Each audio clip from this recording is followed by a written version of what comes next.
Jaya Radha Madhava Kunja Vihari Madhava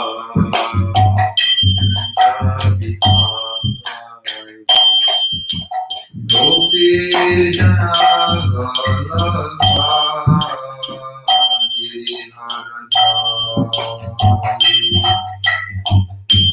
Jana Vallabha Girivaradhari Yashodanandana Jayanandana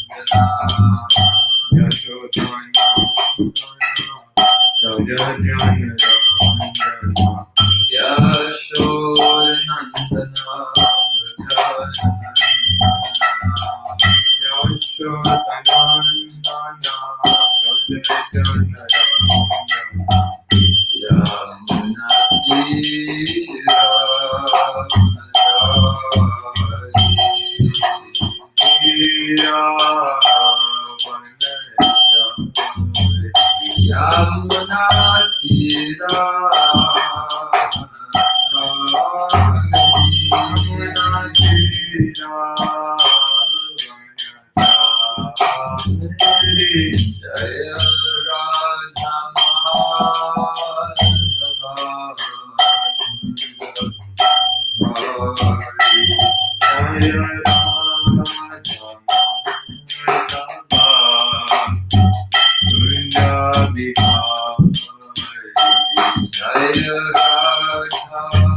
ki jai. Hamsa kalpa tulischa kripa samudaya chapatitam Vaishnavam Namaha. Om Namo Bhagavate Vasudevaya. Om Namo Bhagavate Vasudevaya.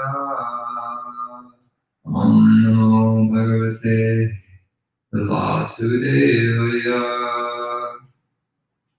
Om Vishnupadaya Krishna Krishnaya Bhutale Srimate Bhaktivedanta Swami Namani Namaste Saraswate Devi Gauravani Prachadine Nirvishesha Srimati Vishchatade Shatane Jaya Shri Krishna Chaitanya Prabhu Nityananda Shri Advaita Gadadhara Shri Vasudeva Gaura Bhaktivinoda Hare Krishna Krishna Krishna Hare Hare Hare Rama Rama Rama Hare Hare.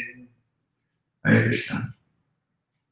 So we're getting started quite late today. We had some vehicle issues. So we had to take a new car, different car today.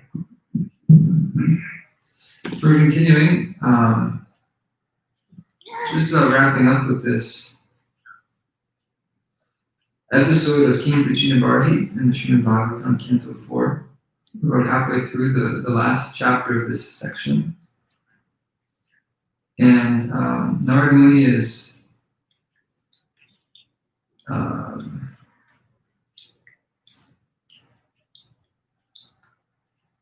he's extracting the lessons from the pastime that he was, from the allegory that he was telling the king. And the main thing he's emphasizing is that in this section, and in general, the whole allegory was meant to illustrate the difference between the soul and the body.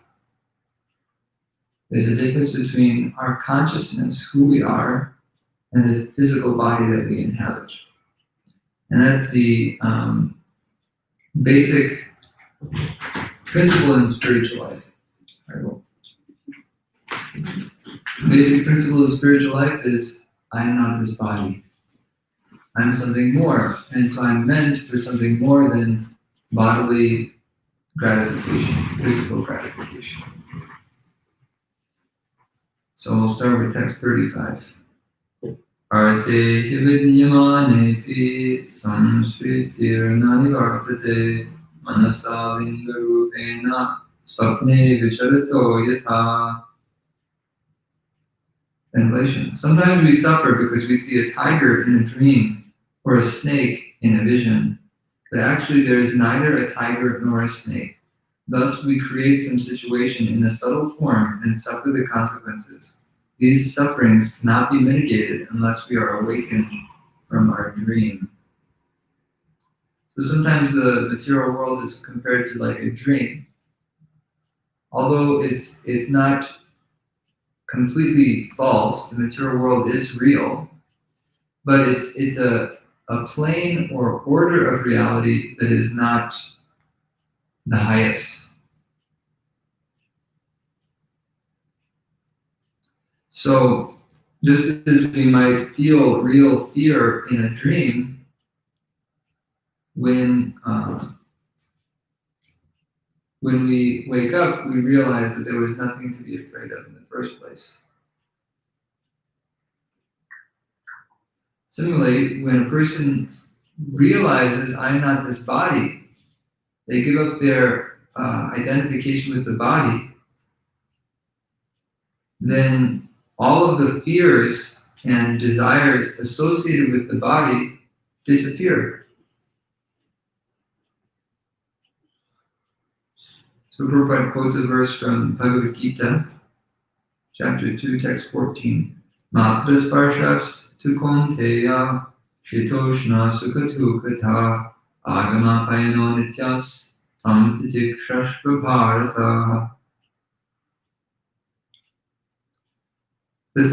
He says, O son of Kunti, the non-permanent appearance of happiness and distress and their disappearance in due course are like the appearance and disappearance of winter and summer seasons. They arise from sense perception, O scion of Bharata, and one must learn to tolerate them without being disturbed. So even if we don't have complete realization that I'm not this body, still we can understand the principle in theory and apply it by tolerating whatever difficulties we experience and remaining fixed in our determination to observe Dharma, to carry out our duties, whatever that might be for us, and ultimately to maintain steadiness in our spiritual activities of hearing and chanting about Krishna, like our japa and our reading and our association with devotees. Even though these things sometimes are very difficult,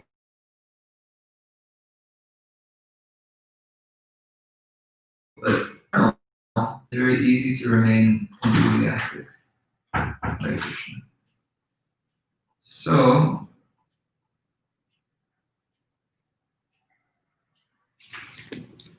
we'll continue texts. The next two texts are grouped together, text 36 and 37.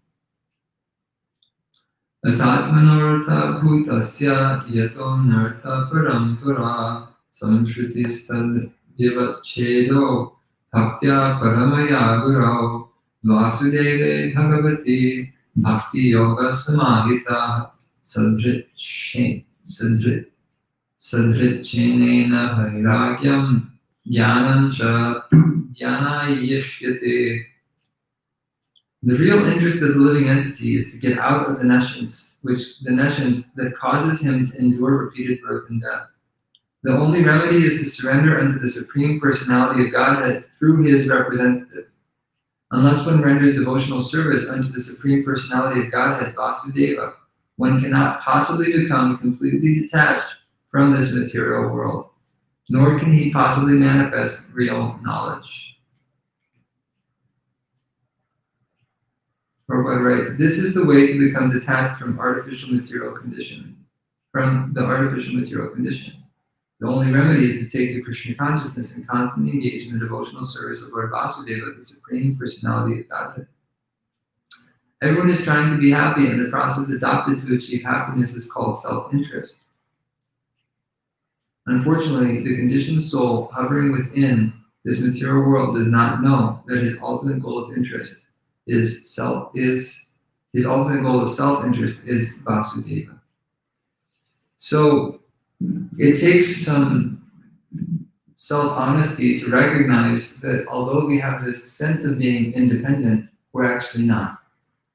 We're completely dependent on so many things, and we're always engaged in service to someone or something.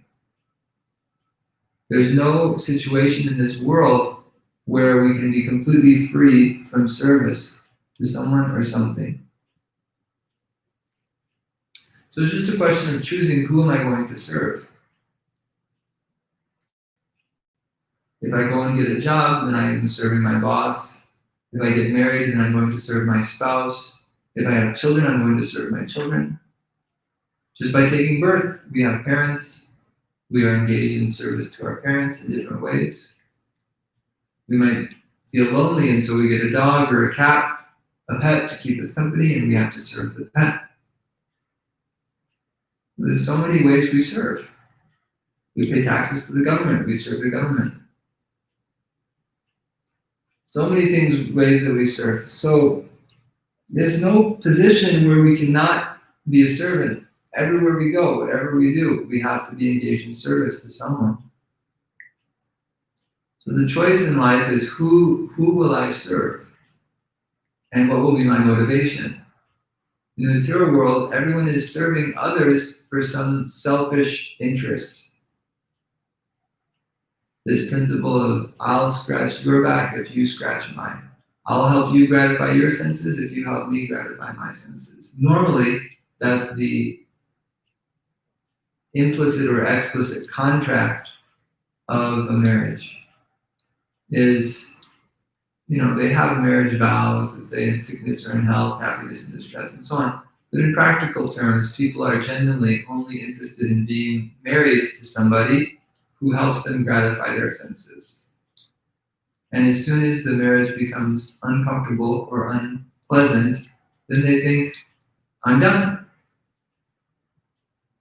because the concept of duty is very much lost to our modern age. This principle that I'm doing something in service to a higher principle than my own selfish interest.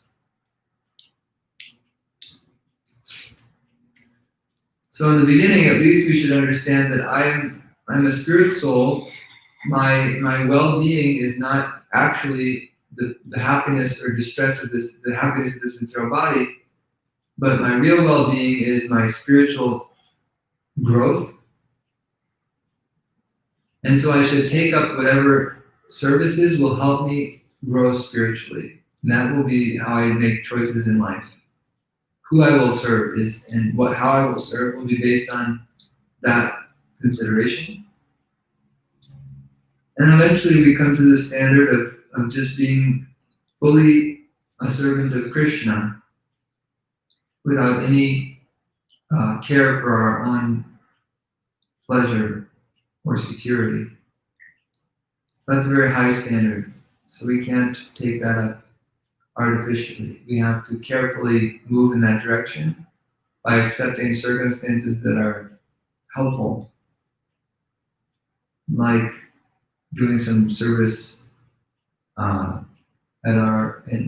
some service for society even. Some sacrifice. Krishna says in the 12th chapter of Bhagavad Gita that if you can't practice 10% bhakti yoga, like full on, full time, then find some other selfless work you can do and offer the results to me. Or if you don't want to offer the results of your activities to me, at least sacrifice the results for some worthy cause. Just try to not be selfish. So this whole endeavor of bhakti yoga is like a progressive erasure of selfishness, giving up selfishness 10%.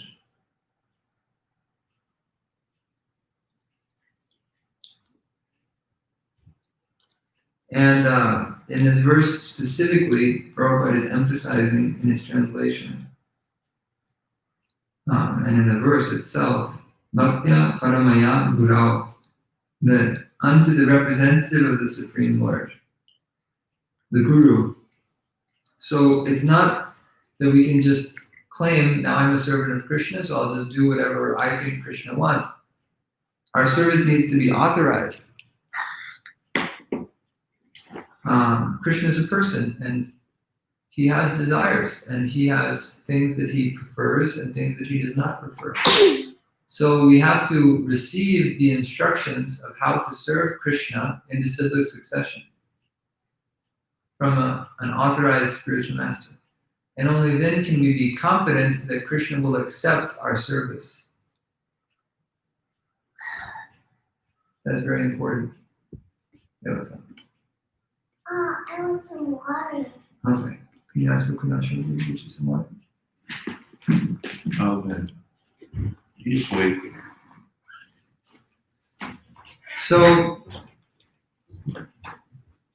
it's very difficult to accept this principle that without a guru, I can't serve Krishna. And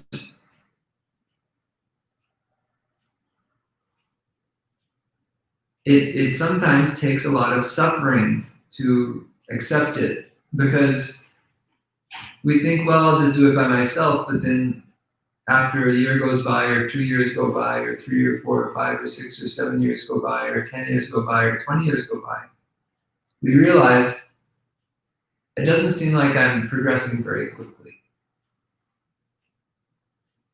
I'm trying hard, but I don't seem to be really entering into bhakti and overcoming the obstacles of material life. My material miseries are still happening. Rupa Goswami lists 6 symptoms of bhakti, and the first one is kleshagni, that the material miseries. There's something in my pants. Okay, well, I'll sit down. What is it here? Something there? Inside. Okay, here, 1 second.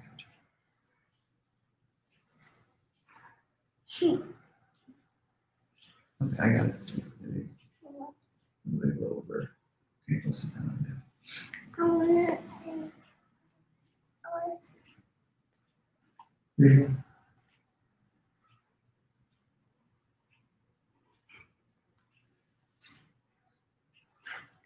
Clay, show me. I want to keep it in class. You can sit down. Okay. It's okay. Thanks. Was it a nail? Yeah, something like that. You can sit down. Was it my nail? I don't know. It's my nail? Maybe. Because it was in my pants? Yeah, I think so. So we have from Rupa Goswami that the first symptom of bhakti is that your material miseries go away. And the second is that your life becomes all auspicious. So we don't find that our material miseries are actually disappearing. It means we're not practicing bhakti in the right way. In the 11th canto, an analogy is given that bhakti is like eating a meal, that your hunger goes away, and you feel satisfied, and you feel pleasure, you feel happy, enlivened. Your senses are stimulated by the meal, all the different tastes. So similarly, when we're practicing bhakti, we should experience that our material miseries are going away, and that we're feeling satisfied, and that we're looking forward to our life in service, that we're optimistic and excited and enthused about the services that we are doing. If that's not the case, then the likely place to look is our relationship with Guru. Or if we don't have a Guru, then that's the place to start, is to pray, Krishna, please send me my Guru. Please, Krishna, I'm desperate. And want to hear from scripture so that we can be sure we're accepting a Guru for the right reasons. Not that we're looking for somebody to be our buddy or our therapist or anything like that. Somebody that we are confident is situated on the absolute plane, that their activities are transcendental and that they can accept us on behalf of Krishna and raise us up to the absolute also. Yeah. Yeah, we get one. You're referring to the bhakti, which is the ideal or the purest, the unmotivated, the uninterrupted, that completely stops, all the suffering, which is a very high level of attainment of bhakti, and most of the devotees, the practitioners of bhakti, have a mix of, because there is no full surrender bhakti, so there is a mix of the enjoyment that comes from bhakti and some suffering that we still have to go through, which is the most normal, common type. So the in the Bhakti Rasamrita Sindhu, there are six characteristics of bhakti given at the beginning. And the first one is the burning up of all kleshas or miseries. So that is associated, I think, if I remember correctly, with the stage of nishta, steadiness. So it's midway. It's midway. It's not for the most advanced devotees, but it's midway. And it is an advanced stage, but it's something that is attainable for everyone. It just requires some desire and discipline, self-discipline, that I want to be steady in my devotional practices. And so I'm willing to give up the things that are in the way, because I don't want to be miserable. It's not worth it. To maintain these different desires and attachments in exchange for misery, it's not worth it. So yeah, there is a good amount of purity there. I think it's some Vishwanath Charity talk or something. Someone has said something like 70% of our anarthas are gone at that point. Yeah. So. Okay, we can take it up after the class. So about 70% of the anarthas are gone. Okay.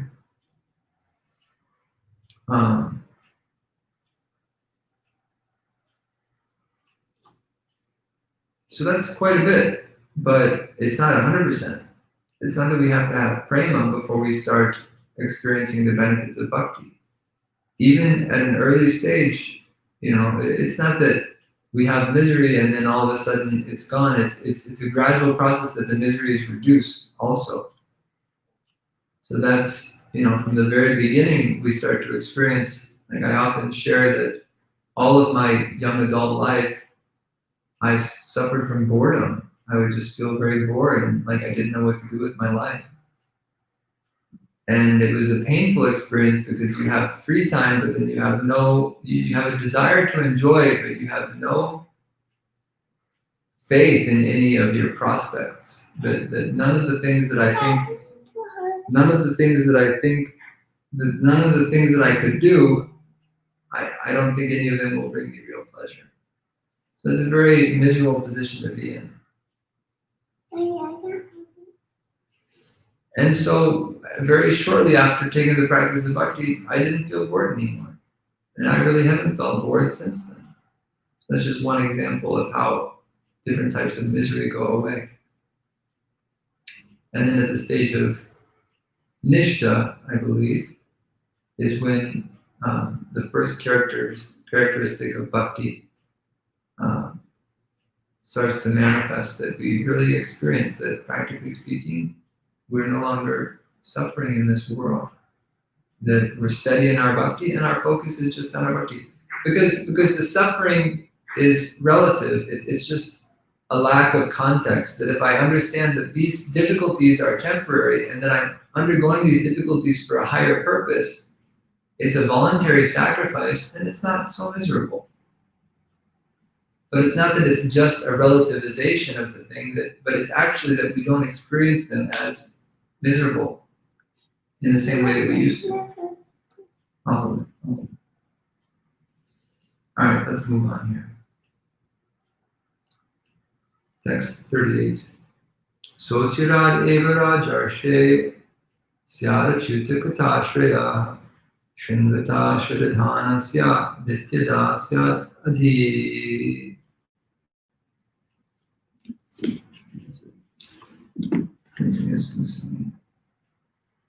Adhiyata.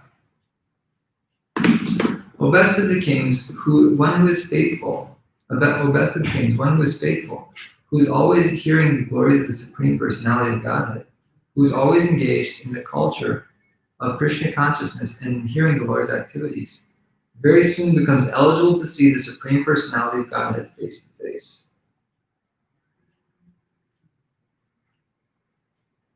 Prabhupada writes, the principles of Bhakti Yoga. Stop.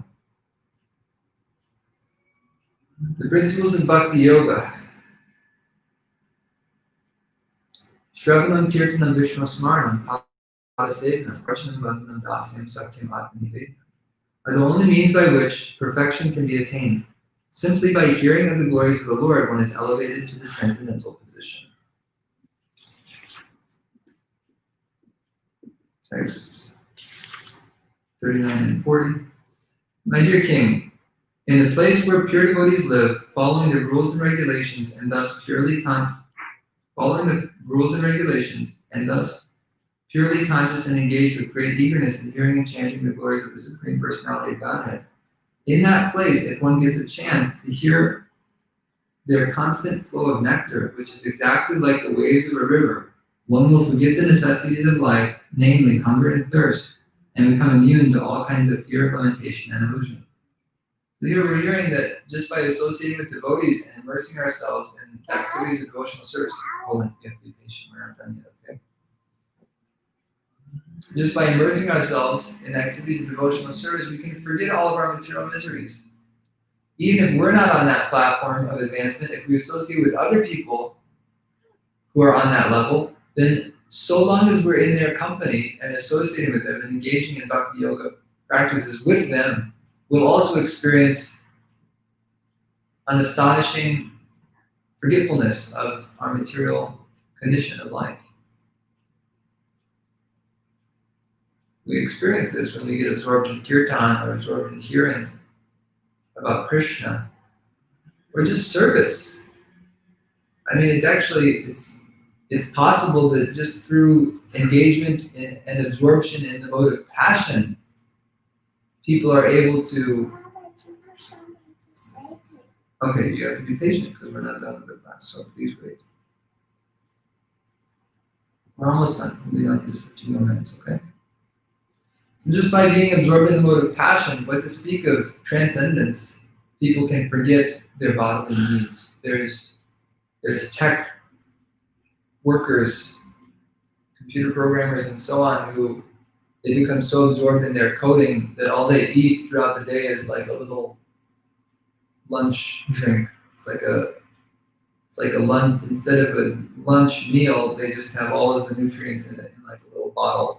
It doesn't even taste very good. That's all they consume for their meal. Some nutrient drink.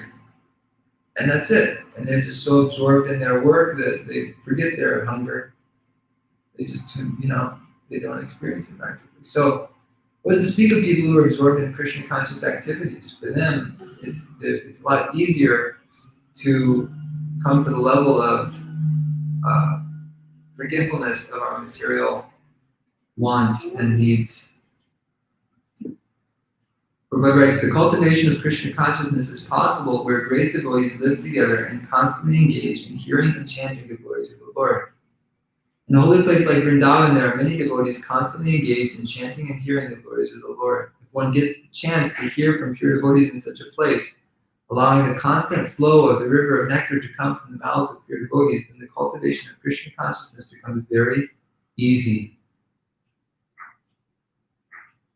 So this is important, that we have to remain in association with devotees. That's the most essential thing. And Prabhupada quotes a verse from the Srimad Bhagavatam. Satam prasangan mama virya samvido bhavanti vritkarna rasayana kata tadjoshanat ashvapavargavartmani shraddharatir bhaktir anukrameshyati. The association of pure devotees, discussion of the pastimes and activities of the Supreme Personality of Godhead is very pleasing and satisfying to the ear and to the heart. By cultivating such knowledge, one gradually becomes advanced on the path of liberation, and thereafter he is free and his attraction becomes fixed, and then real devotion and devotional service begin. This point of being in the association of devotees is very important. This is the last text we'll cover today. Text 41. Because the conditioned soul is always disturbed by the bodily necessities such as hunger and thirst, he has very little time to cultivate attachment to hearing the nectarian words of the Supreme Personality of Godhead. After this, will be done? Yeah. After? Yeah. This Yep, this is the last verse, yeah. So, you can see from my daughter, Janaki, she's disturbed by hunger and thirst and other desires, and it's hard for her to just sit and be patient in the class and listen to Krishna Katha, which is understandable because she's just a little girl. She's only 3.5. So she's doing pretty good. And I'm smaller than my dad. Yeah, you're smaller than me. Yeah. Yeah, so it makes sense that if I can sit in a class for 1 hour, then maybe you should only have to sit in a class for 10 minutes, 15 minutes, and that's pretty good. But the point is that as we get older and as we Okay, become more mature, maybe when I like to wait. yeah, when you're 5. But you're doing good. I'm grateful. So as we get older, then we have to check to see if our material desires are actually diminishing and our material urges are becoming more controlled. That's very important. Otherwise, the likelihood of our passing this final ultimate test at the time of death, the likelihood of our passing it is low, because our trajectory is still in the material sphere. If our trajectory is not, our trajectory is still in the material sphere. If our trajectory is not towards the spiritual sphere, which means reduced material desires to the point of zero material desires, then it's likely we'll have to take birth again to live out those material desires. And the purpose of human life is to create a situation in which we can easily fulfill our material needs, such as having food to eat and water to drink and a place to sleep and so on. We have to find a way to just easily execute that and fulfill that so that we can have the remainder of our time for spiritual activity. This verse is saying that the living entity is normally so disturbed and all of his life is consumed trying to fulfill his bodily needs. So he has little time for hearing about Krishna. So we don't want to be like that. We have to make it a priority to chant and hear about Krishna, and then schedule that in our life and schedule the rest of our life around those priorities of hearing and chanting. That's very important. Hare Krishna. Any reflections, comments, questions? I was trying Can you give them it's, like- no, it's a simple Okay. question. If you, I remember reading that there were 5 obstacles to attain, in order to attain Nishtha. Yeah. Do you know where it comes from? Do you remember those? Yeah, that's in the Maturya Kadambini, Vishnu Chabdi Thakur, the obstacles before one attains Nishta. And I can't remember all of them off the top of my head. But you can look them up. Another one was that to don't have desires for material desires. One has to become expert. One conquering sleep. I don't remember the other 2. Yeah, you can look it up. Okay, please sit down. Sit down here. Okay, let's see. Anything else? I think that might be it. Okay. Srila Prabhupada ki jai, Srimad Bhagavatam ki jai, Gaura Bhaktivinoda ki jai. Okay. Hare Krishna. Thank you all for joining us from online.